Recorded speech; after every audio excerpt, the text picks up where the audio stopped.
그 예수님이 이제 십자가의 길을 가는데 우리도 그 주님을 따라와야 된다라고 말씀을 하셨습니다.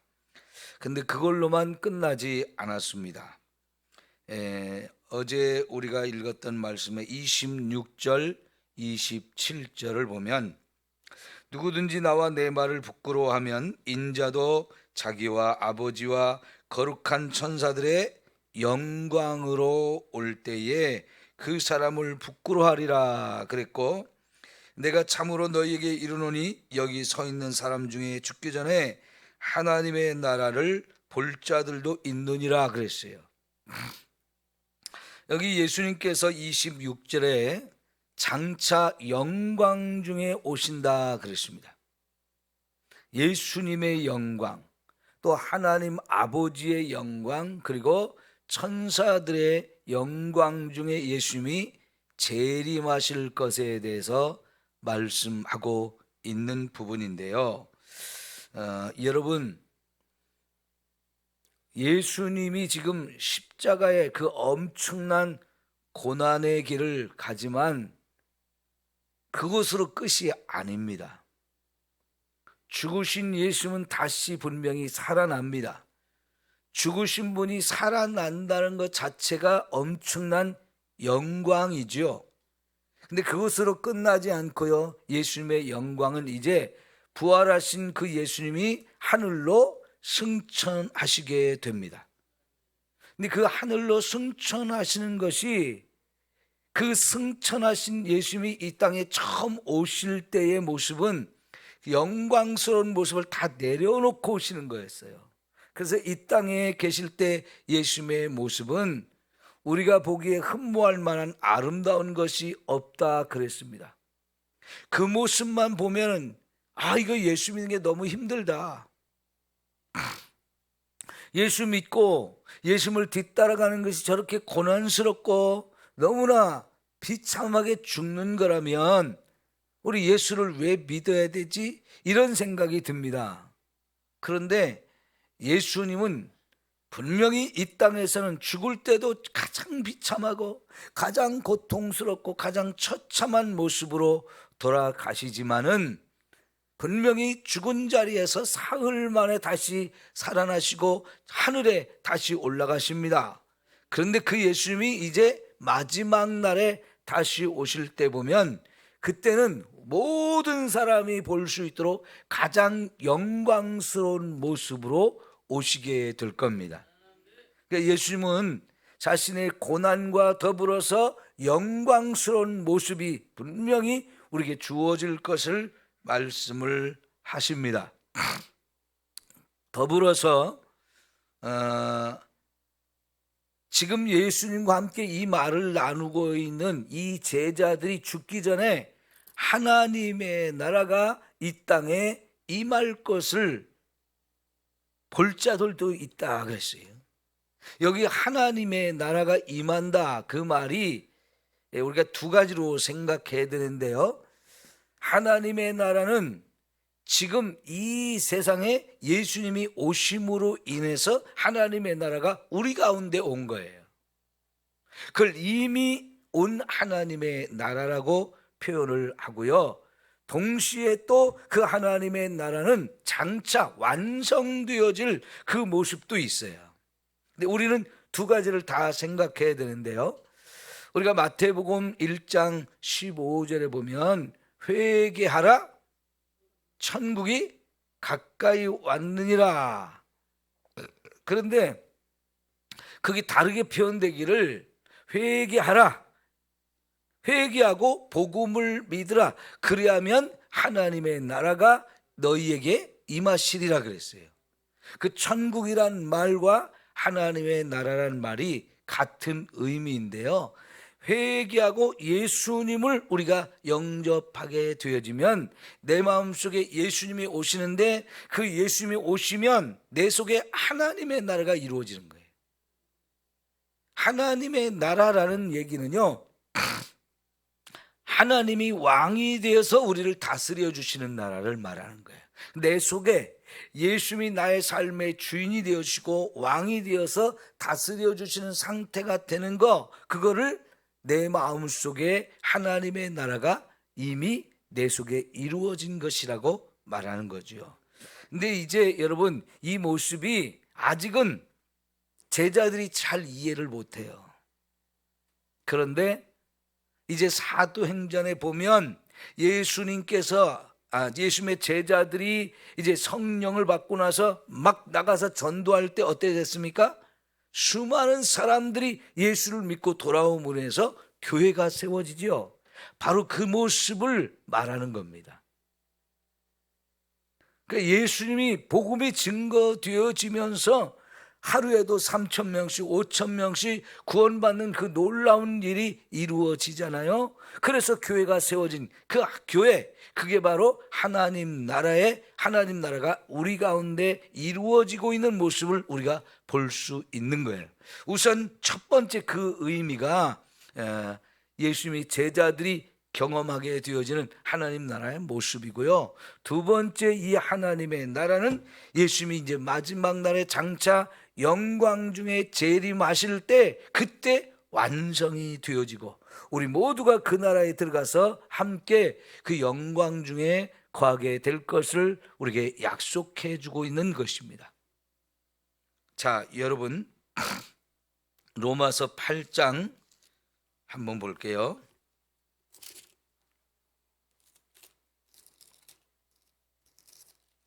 로마서 8장 17절 18절.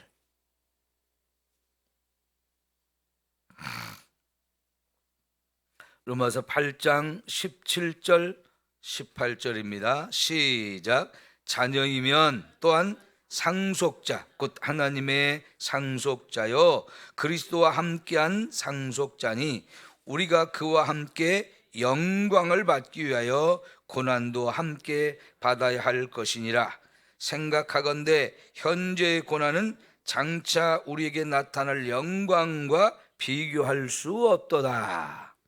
자, 여러분, 우리가 예수를 믿게 되면 하나님의 자녀가 되고, 자녀가 되면 상속자가 된다는 얘기. 상속이 뭡니까? 하나님이 가지신 모든 것을 우리에게 상속해 주는 거예요. 이걸 유업이라는 표현도 했고 기업이라는 표현도 했는데, 저와 여러분이 하나님의 자녀가 됨으로 인해서 하나님의 그 영광스러운 모든 것을 우리가 받을 수 있게 되어지는데, 그 상속을 한마디로 표현하면 영광이다. 영광. 아주 영광스러운 것. 그 영광스러운 것이 다른 말로 하면 하나님 나라예요. 그리고 그 하나님 나라에서 우리가 누리게 될 모든 축복과 은혜들, 그거를 상속이라는 말로도 표현하고 기업이나 유업이라는 말로도 표현하고, 여기서는 그것을 또 다른 말로 영광이라고도 표현했어요. 그러니까 저와 여러분이 이제 예수를 믿게 됨으로 인해서 지금은 우리가 하나님의 자녀라고 하는 것만 우리가 획득한 것처럼 보이지만요, 이제 자녀이기 때문에 때가 되면 하나님이 어마어마한 기업과 유업을 우리에게 상속으로 주는데, 그것은 우리가 말로 표현할 수 없는 지극히 영광스러운 것이라는 거죠.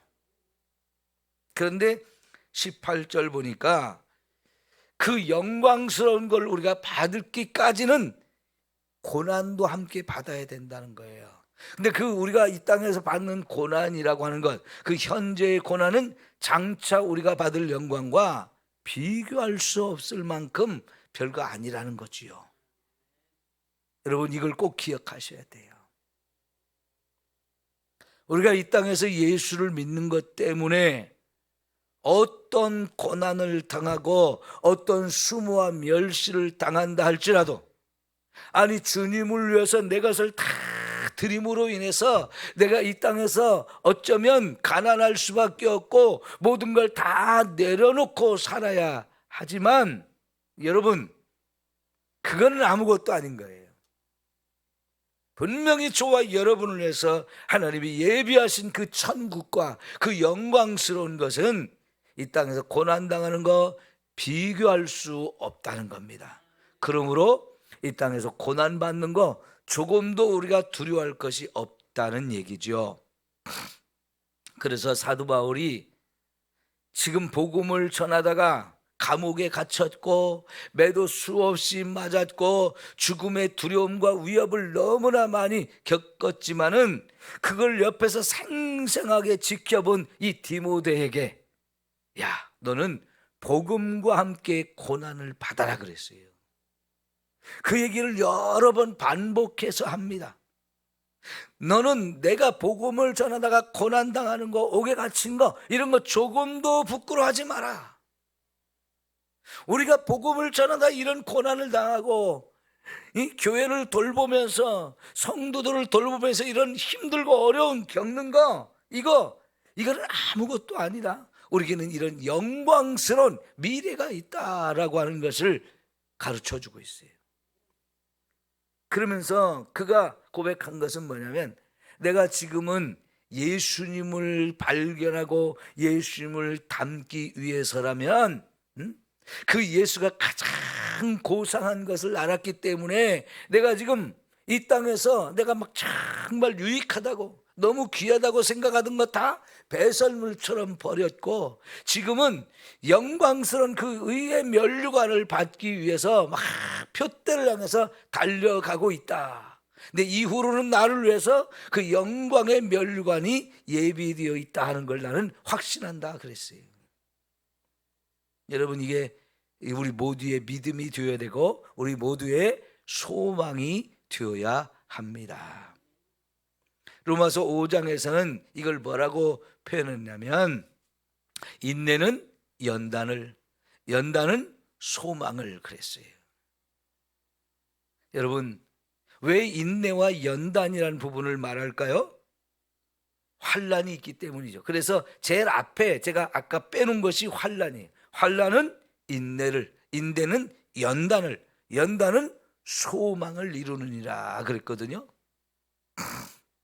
이 땅에서 예수 믿는 가운데서 우리가 생각하지 못했던 여러 가지 환난도 경험할 수 있지만 여러분, 그 환난 앞에서 우리가 두려워하고 무너지고 시험에 들고 낙심하고 이럴 필요가 없어요.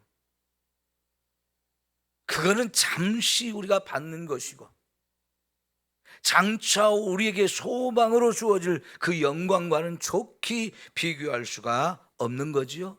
자, 그래서 여러분 누가복음 9장으로 다시 돌아와서 오늘 읽은 말씀에 보면 예수님께서 이제 제자들에게 그 가이사랴 빌립보에서 죽음에 대한 이야기 이걸 마치고 나서 한 8일쯤 지난 후에 그 제자들 가운데 3명 베드로, 요한, 야고보 이 3명을 데리고 산 위 좀 높은 산으로 기도하러 올라가셔가지고 함께 기도를 하는 중에요. 여러분, 예수님의 모습이 어떻게 됐다고 그랬어요? 용모가 변화되었다.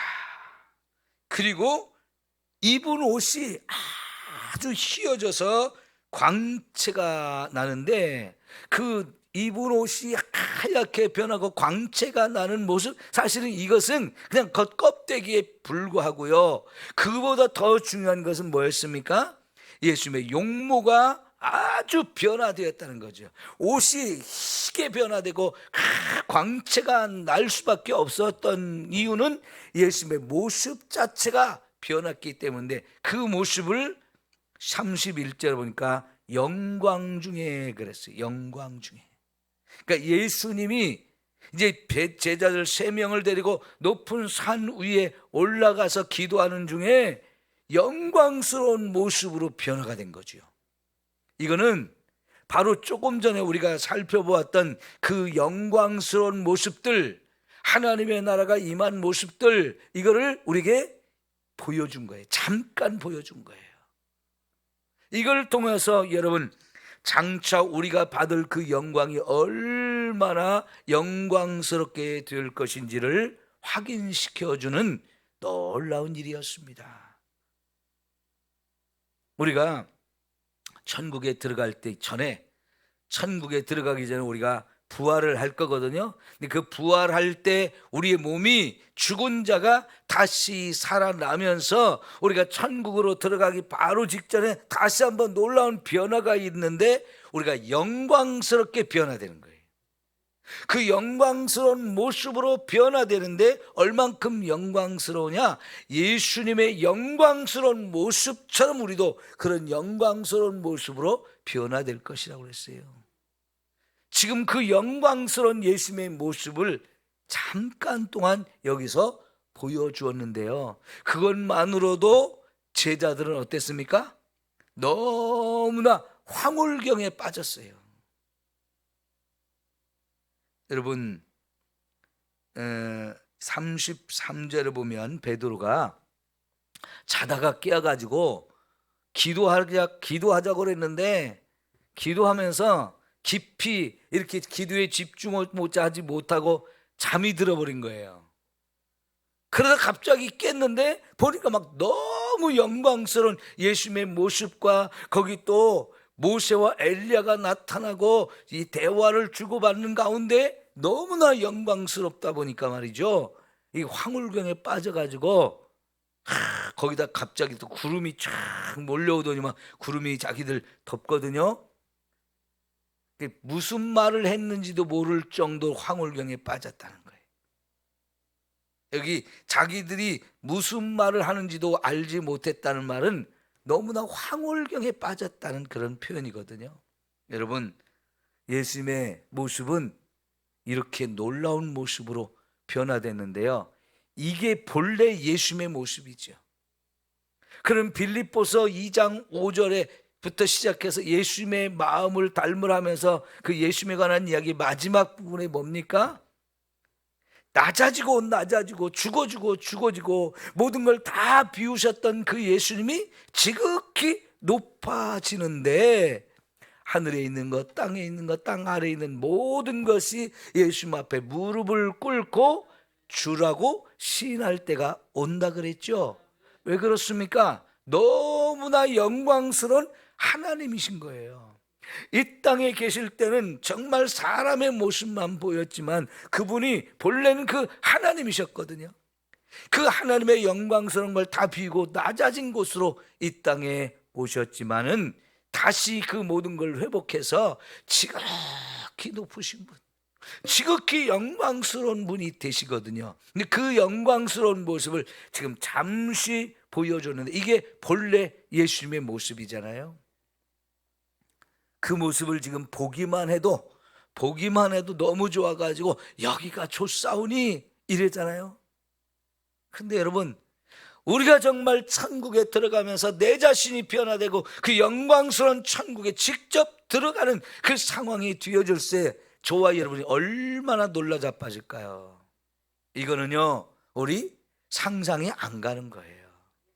상상이 안 가는 거예요. 고린도전서 1장을 한번 볼까요?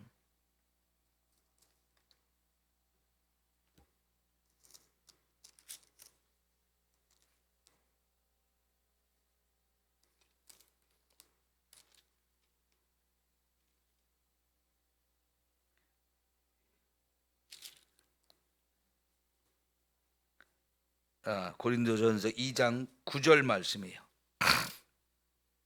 2장 9절 말씀 같이 봅니다. 시작. 기록된 바 하나님이 자기를 사랑하는 자들을 위하여 예비하신 모든 것은 눈으로 보지 못하고 귀로 듣지 못하고 사람의 마음으로 생각하지도 못하였다 함과 같으니라.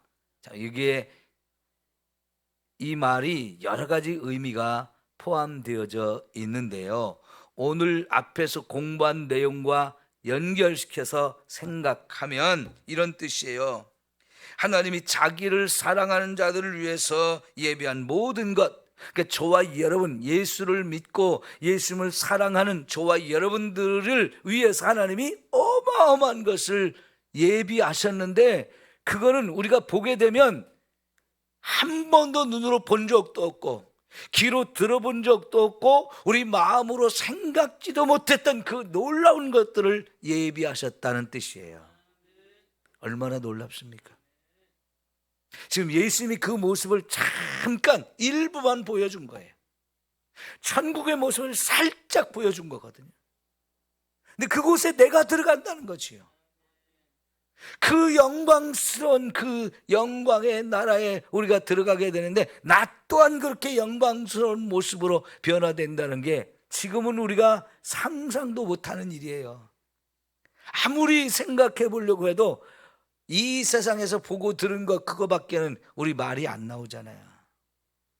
여러분, 제가 뭐 전 세계를 좋은 곳을 다 다닌 건 아니지만 그래도 제가 지금까지 본 것 중에는 미국의 그랜드 캐니언이 제일 멋지고 아름답고 놀라웠어요. 그냥 거기에 가서 딱 보는 순간 모든 사람들의 눈이 막 그냥 동그래지고요, 입에서는 와 이런 소리가 나와요.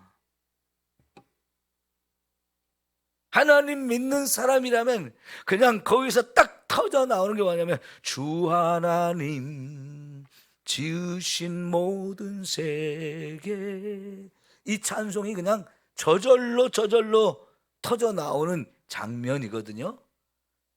네, 여러분, 그래봐야 이 세상의 모습이에요. 근데 이 세상의 것들은 다 불에 타서 없어지고 하나님이 새하늘 새 땅을 우리에게 주시는데, 그 새하늘 새 땅은 얼마나 아름다울까요? 그것이 바로 영광스러운 하나님이 계신 영광의 나라예요. 그곳을 저와 여러분에게 데려가시려고 예수님이 이 땅에 오셨고 우리를 위해서 십자가에서 그 엄청난 고난을 받으며 죽으시는데, 우리가 그 예수님의 뒤를 따라가면서 그런 고난을 겪는다 할지라도 그까짓 거는 얼마든지, 아니 몇백 번이라도 우리가 겪어야 될 일이라는 얘기예요. 그래도 괜찮다는 얘기예요. 왜요? 너무나 좋고 너무나 아름다운 저 천국이 예비되어 있으니까요. 여러분, 이런 천국을 소망하며 살아야 됩니다. 네? 우리는요 꼭 베드로 같아요. 여기가 좋사오니 그러거든요.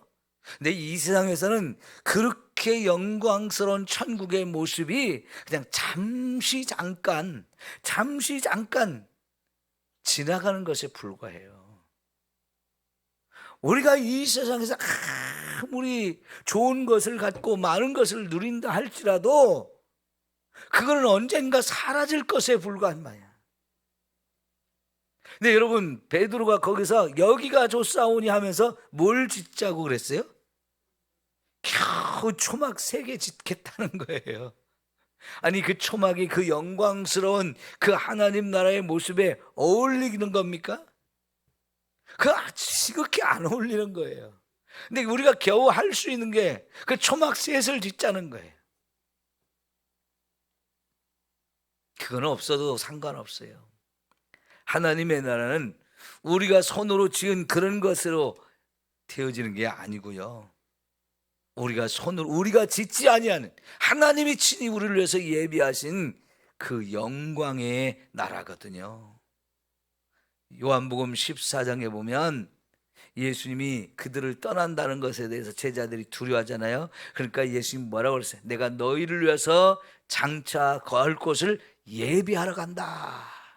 우리가 거할 곳을 예비하러 간다 그랬는데, 여러분, 사실은 우리 눈에 보이는 이 세상의 집, 그런 것을 말하는 게 아니에요.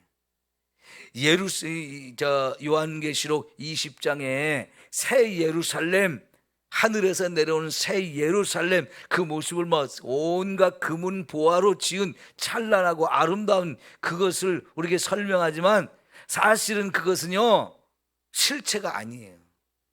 진짜 그런 금은 보석으로 만들어져서 귀한 곳이 아니에요. 천국은요 저와 여러분의 육체가 없는 부활체로 가서 사는 곳이기 때문에 그런 집이 필요치 않은 곳이에요.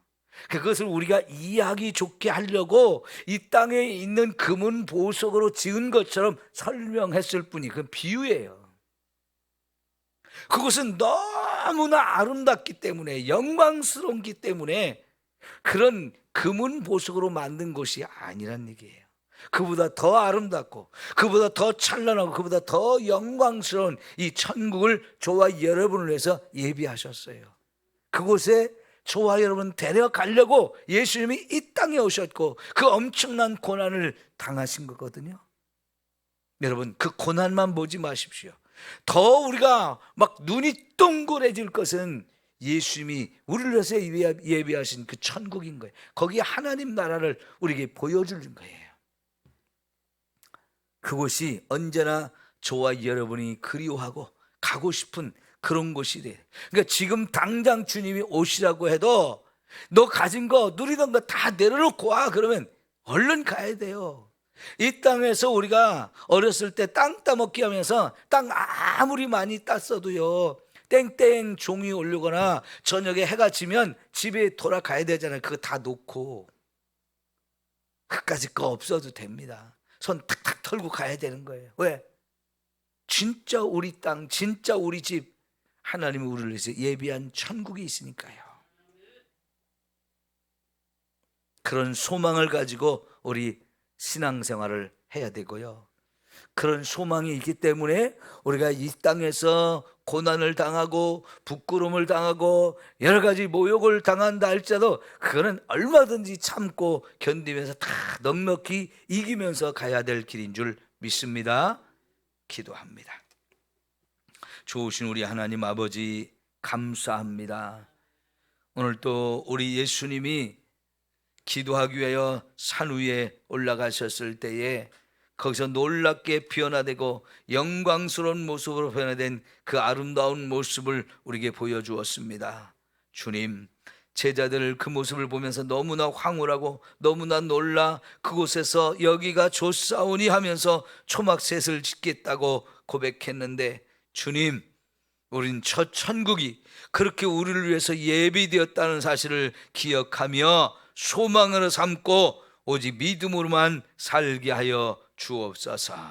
이 땅에서 주님을 위해서 내가 고난을 당하고 어려움을 당하고 수치와 멸시를 당한다 할지라도 그 모든 것 다 이기게 하소서. 견디고 연단을 받으면서 저 천국을 향해서만 끊임없이 달려가게 하옵소서. 이 땅에서 내게 유익하게 보이던 것도 예수님 안에 감추어져 있는 그 보화를 발견하고자 그것이 내 것이 될 것을 믿음으로 다 내려놓고 배설물처럼 여기며 오직 천국을 바라보고 갈 수 있는 우리 모든 성도들 되게 하여 주옵소서. 예수님의 이름으로 기도하옵나이다. 아멘.